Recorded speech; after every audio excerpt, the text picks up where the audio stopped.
Mastering American Idioms, Making and Responding to Requests.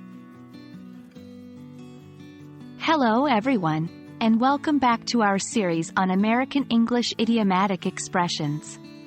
Today, we're diving into an essential part of everyday conversation, making and responding to requests.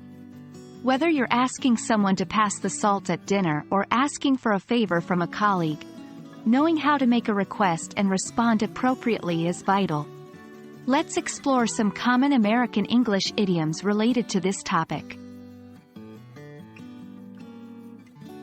We often use idiomatic expressions to make requests in a more friendly and casual manner. Here are some common ones. 1. Could you do me a favor?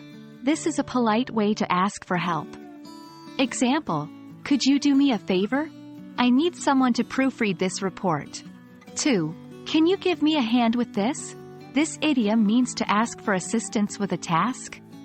Example: can you give me a hand with these boxes? They're quite heavy. 3. I was wondering if you could.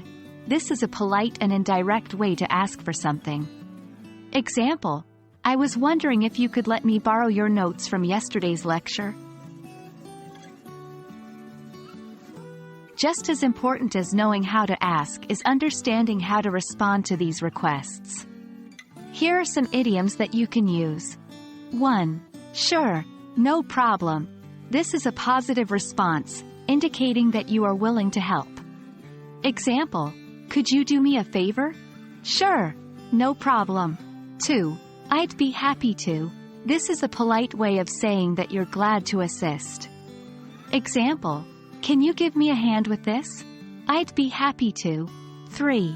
I wish I could, but this is a polite way to decline a request if you're unable to help. Example: I was wondering if you could help me move this weekend?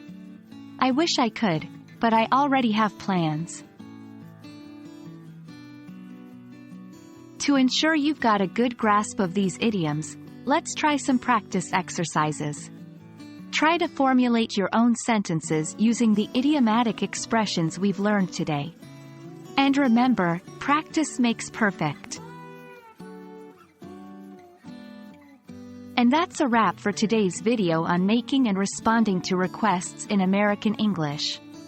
Remember, these idiomatic expressions are not just about learning new phrases. They're also about understanding the context in which they're used. So, don't be afraid to practice these in your day-to-day conversations. Keep practicing, and you'll sound like a native speaker in no time.